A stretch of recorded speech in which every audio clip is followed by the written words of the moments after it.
In this part, we are going to look at forms and validation in JavaScript. Okay, so this is what we are going to be looking at, all forms and validation in JavaScript. Okay, so forms are the backbone of most websites. We use them for signing up, logging in, searching, making payments, posting comments, and so much more. But here's the thing.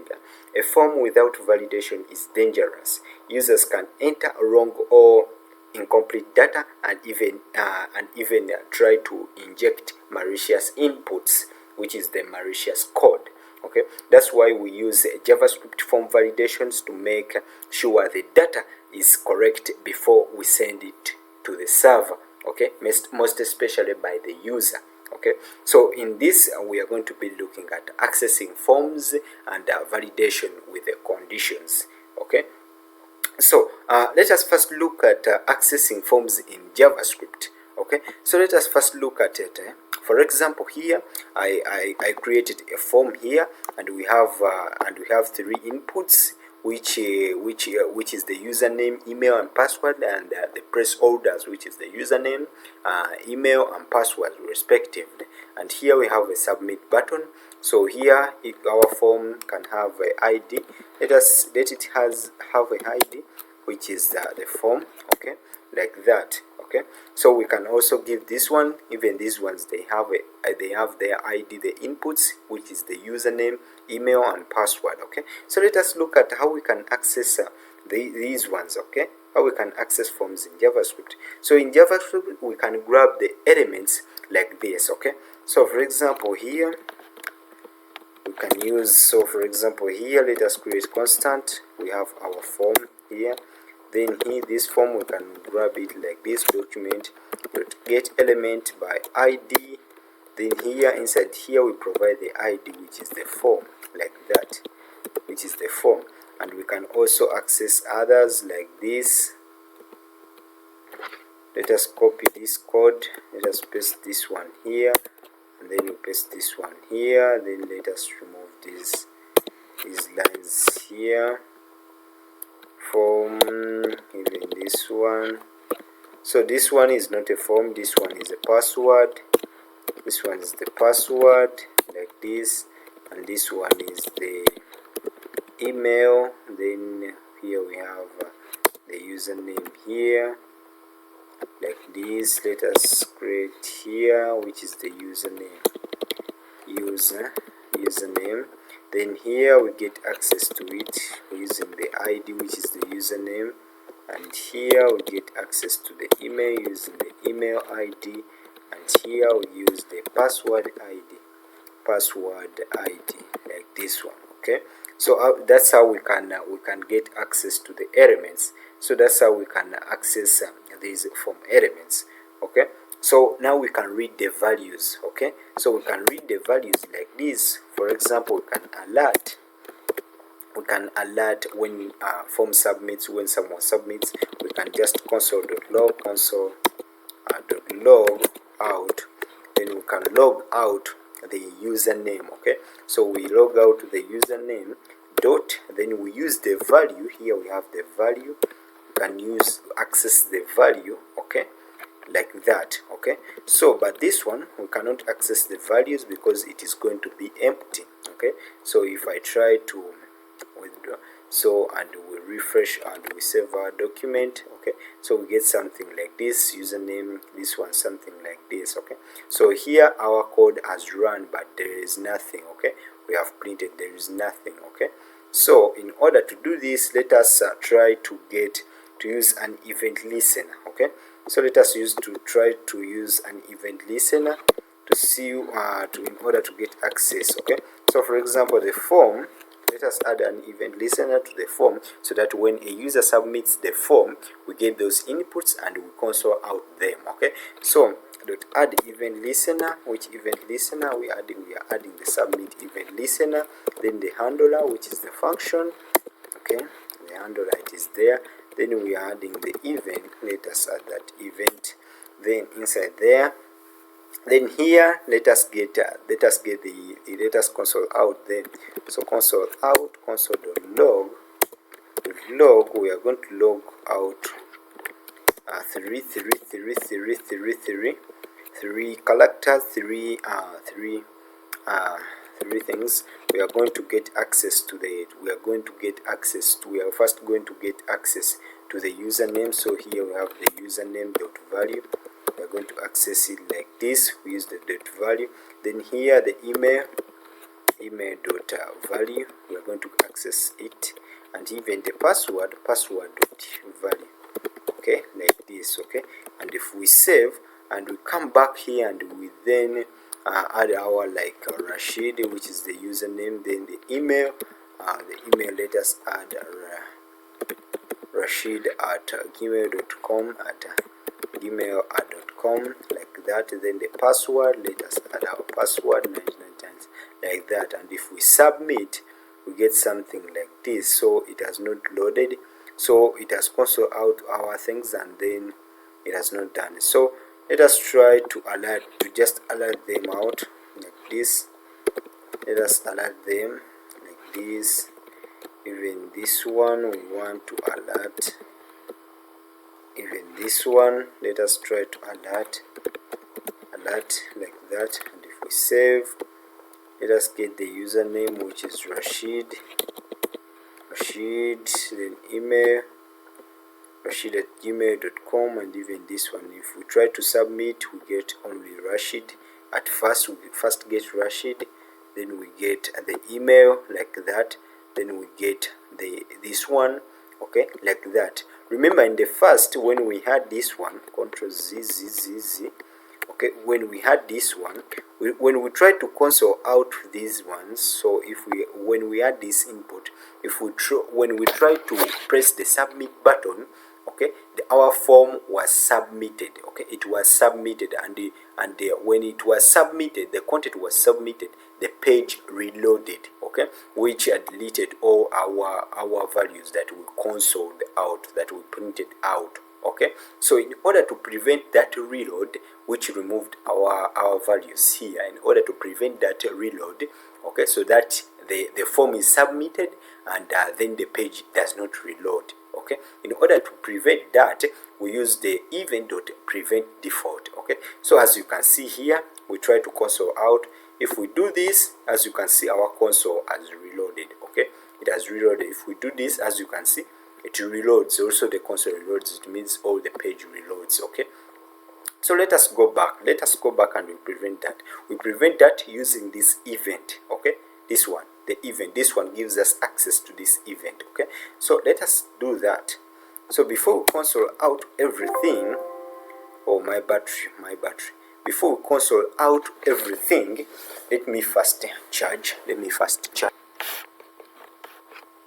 So before we console out everything, we need to first prevent that default behavior, okay, of the page reloading when the form is submitted. Okay, so we get access to our event, then we use the preventDefault, okay, function like that, okay, which returns a void. And if we save our page and we try to put our content there, which is, we use this email, okay, this one, which is the email we used, and this one, and even the username, which is this one. Okay, and if we try to submit, we get our content. As you can see, we get our content, we get the username, we get the email, and even the password, as you can see here. Okay, now we get access to them. Okay, so even that one, you have learned it, how to prevent the default behavior, the form reload. Okay, so let us look at another concept, which is the validation. Okay, so let us see how we can validate. Remember, a user, so if we try to do this, if we try to remove this one, to remove the password, and we try to submit, our form is going to get submitted. Okay, but the user has not inserted the password, as you can see. So everything has got submitted. So let us try to reload our page. Let us go back, let us reload our page, and here we have our email, okay, but the password we don't have it, and we try to submit like this. we get no password. As you can see, we have got the name here, the username, and even the email, but we have not got a password. So the password is empty. How can we prevent that? We can prevent that using validation, okay, in JavaScript. So let us validate so that the password field is not empty. So for example here, so let us validate, okay. So let us first validate with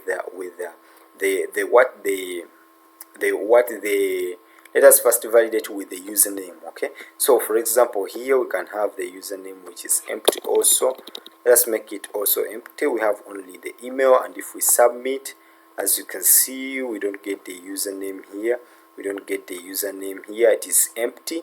We get an empty string here, and here we only have the email, and as you can see down here, we don't have the password, okay. So let us first validate the email, okay, before we console out everything. Before we console out everything, we prevent the default behavior. That's good. So what we are going to do, we are going to use the if condition. So let us go into our Visual Studio Code like this. So let us get access. We are going to use the if statements. The if statements like this. So inside here we are going to pass the condition. So we are going to get access to our username, okay, and we are going to get access to the value. Oh no, this is bad. We are going to get access to our value, and then we are going to first trim.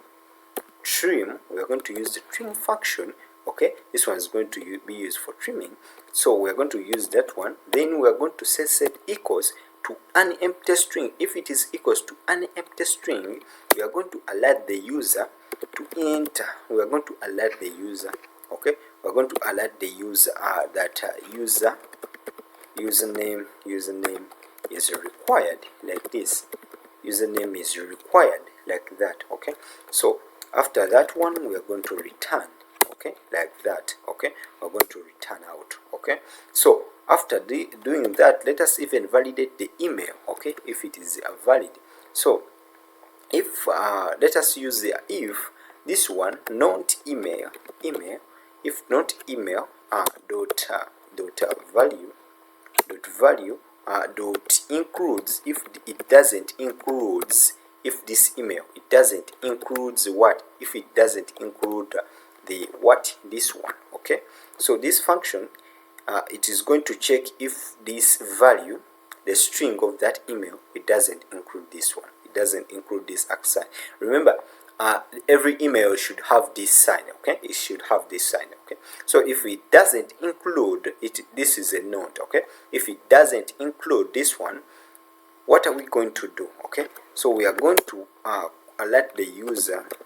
We're going to alert the user, to alert the user that he should enter. Oh, we're using this one, caps lock zone. So we are going to alert the user that please enter a valid email, okay. Please enter valid email, okay. So we want to also get access to the password. So for the password, we are going to use the same as we used here, okay. Let us copy that one and then paste it here, but here we want the password, okay. So if we do that and we save and we go back to our browser and we try to enter, we try to just submit, okay. Let us just provide the email like this, then we don't provide the password, and we try to submit. We get username is required, okay. So if username is required, then let us provide here. Let us do this. So username is required. No, we forgot to change this one. Password is required. This is for password. Remember, password is required. This is the problem of copy and paste. Don't forget that one. This is a problem, a major problem. So here if we provide that, and then we submit. So password is required, okay. So if we provide the password there and then we don't provide the username and we submit, we get username is required. But what if they are all required? What do we get? Okay, what do we get if we try to submit? We get username is required. At first, it it is going to first check if the username is empty or not. Okay, remember the flow of our program, we first checked for the username before we went to the password. Okay, so username is required. Okay, so username is required, so it is going to be the first condition. If we fulfill that, it is going to go to the next. So password is required. Okay, remember we added this return. Okay, we added this return, it does not continue. So if it is not there, if this return is not there, it is going to check. Okay, it's going to check for all. Okay, so if we do this and we add this one, so it is going to first, if we add this one, if we had this one and we remove this one, no, let us remove the password and the username like that, and we try to submit, we get username is required, and it goes to the password. It continues flowing. It continues flowing to the next. It continues running the next nearby code. Okay, the downward code. Okay, so even here the password is required. Okay, as you can see. So that is the importance of adding this return. Okay, so if we add this return keyword, it is going to return, it is going to go out. Okay, it is going to cancel everything. Okay, it is not going to run other code. Okay, if that condition is not true. Okay, okay, so that is it. So let us look at now another concept, okay, of validating using regular expressions, and these ones we use it for advanced checks. Okay, so the regular expressions are represented by regex. Okay, regex. Okay, regex. Okay, for regular expressions. Okay, so let us try to validate for email. So for email here we have this one. So let us first check this one, this condition we used. Okay, so if we have our email, when it doesn't include the @ sign, we have everything there. Okay, and if we submit, please enter a valid email, because it does not include that one. Okay, so if we do include it there, but what if it is right there? Okay, and we submit. Okay, it means our form is correct. It is correct, everything is right. Okay, it is right, but this one, this @ sign, this is not an email address. As you can see, it is not an email address, as even though it includes this @ sign, it is not an email address, it is not valid. Okay, and this is where regular expressions comes in validation. Okay, so let us try to use them. Okay, so before we do that, let us create an email pattern. Okay, like here, constant, let us create an email pattern. Pattern. Okay, how it is supposed to be. So in email pattern, let us use, we use these ones, the slash and slash, these ones. Then inside here we put our regular expressions. Okay, expression. Then here we are going to first, you should note that even if you don't cram this one, okay, even if you don't, okay, that sign. Then here we need to provide these angle brackets. So the first angle bracket, then even this one again. I'm also copying out. I'm also copying this. Don't take it that I know these ones. I don't know them. Okay, but I always I know how to use them at least. Okay, so these ones, then we use the plus sign. Okay, the plus sign, which is that one. Then after there we use the @ okay, the @ sign. Then here we use the bracket. Then here we use the @ okay, then here we use that up one. Okay, then space, then these ones, then this one. Okay, then here we add the plus sign. Then here we had this backslash, the backslash. Okay, then dot, then we had this one, then A to Z. This one I know it, should include A to Z. I can get it. Then here we close this bracket. Okay, then here we provide these ones, then here we add 2, 3. It should include those numbers, the numbers. Then here we add this one, we can add some numbers here, 2 to 3, then here we add the ampersand. Okay, add the ampersand like the dollar sign. Okay, like that. Okay, so this is the it is going to be the email pattern. Okay, so after getting the email pattern, then here we are going to it should include these letters. Then it should have this email, this @ sign. Okay, this @ sign. Okay, it's going to have this one. Let me explain this one. Don't take it that I don't understand. I understand this one. So it is going to get this one. It should include some letters here, some numbers here, some letters. Okay, some digits here at first. Then this @ sign is going to be concatenated. Okay, in these on the digits that are going to be first here. Okay, and after there here there must be other characters okay, at Gmail. Okay, at there. Okay, there are going to be other characters here, and after those characters we are going to concatenate these other things. Okay, these other things we are going to concatenate there. Okay, here there must be some digits. Okay, some digits, some letters. Okay, A to Z. Okay, there must be there. Okay, and it can include even some. They must be of range. Okay, of a certain range. Okay, so that is it. So let us use this password, this email pattern. Okay, so let us go to the email. Okay, down to the email dot values. These values here we are not going to use the includes, because it is not efficient. So we are going to get the match. We are going to match it with let us use match like that.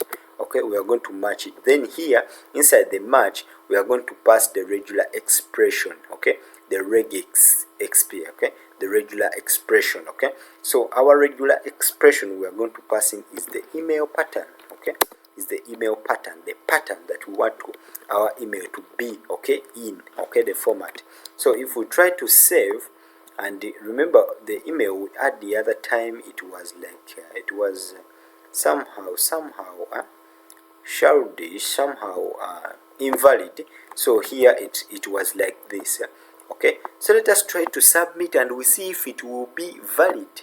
Okay, as you see we get please enter a valid email. Okay, so if we do that and we pass in some numbers here, some numbers there, and we submit, we get an invalid email. Okay, what I told you, this is what I told you. Okay, so here let us add some digits. Remember, after here we need to add some characters. So if we add some characters here and we don't add a full stop and we submit, we get also an error. Okay, so if we add a full stop here and then we add numbers here, we get an error. As you can see, we get an error. Okay, so here we need to provide other characters. Okay, like CO. Okay, like other characters there. Okay, so it has followed the format. Now there is no any error. As you can see, no error is generated. Okay, it has followed the email pattern. Okay, so this is how you can use it. This is how you can use the regular expressions. Okay, that's how you can use it. Okay, these ones, remember these ones, they must be 2 or 3. Okay, they must be 2 or 3. Okay, so let us exceed. Let us try to exceed. Okay, so here we have 2. Let us try to use a 1. Okay, so if we submit, we get only we get an error. Okay, they must be around 2 or 3. Okay, 2 or 3. Okay, so here if we add more than 3 and we submit, we get that one. But what if there are 2 digits after the dot and we submit? There are no errors. There is no error. Okay, so that's how we can use them. Okay, so let us look at another one, which is the password pattern. Okay, so you may be wondering about password pattern. How can we validate that one? So we can use the email. We can use the constant, the password pattern. Remember, we need passwords which are strong. Okay, so that they cannot be crackable. Okay, so let us use another pattern. Okay, so the pattern we are going to use is that the password must be at least 8 characters and should contain a number. Okay, so that is the password pattern we are going to use. Okay, so here we should have the regex, which is like this. Okay, so the regular expressions, my keyboard is not labeled, guys. It is not labeled. Yeah, so some things I get a problem when using these characters. Okay, these characters which I don't normally use. So inside these angle brackets we should add the question mark, then equals sign, then we should add the full stop. I will explain these ones later. Okay, full stop, then we should add the asterisk sign like that, then we should add the forward, the backslash d. Okay, so after adding that one, then outside here we add the dot, then here we need these brackets. Okay, then here we need 8 characters, so here from there 8 characters, then here we need the ampersand. Okay, the ampersand sign.